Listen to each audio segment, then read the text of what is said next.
કેમ છો બધા? રીના રાઠવાના મિની બ્લોગમાં સ્વાગત છે. ચેનલ આઈ હોપ બધા મજામાં હશો, મસ્ત છે, સ્વસ્થ છે. બધાને જય સ્વામિનારાયણ, જય જોહાર, જય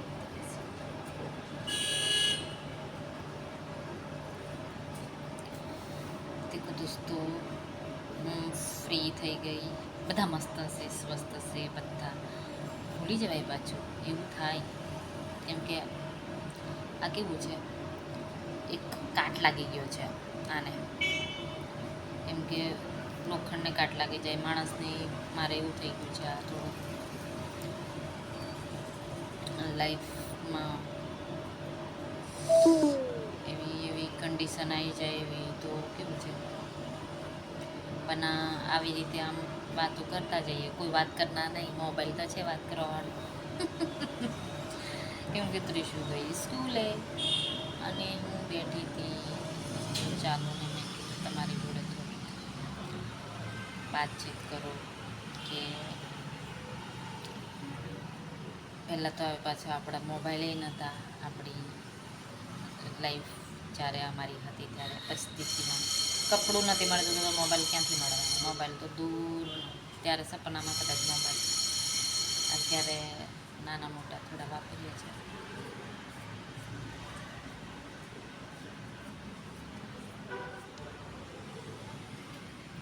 કોઈ આવે છે પણ ખબર નહીં પડતી.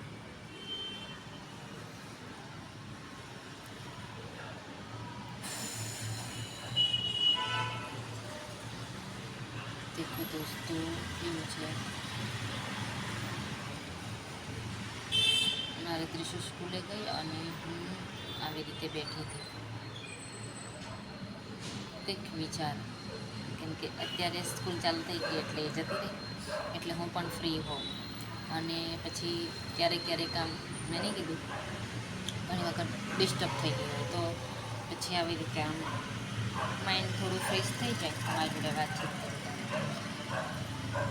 કે દેખો, લાઈફમાં તો ઘણી બધી મુસીબતો આવે, પણ કેવું છે, ક્યારેય હાર નહીં માનો અને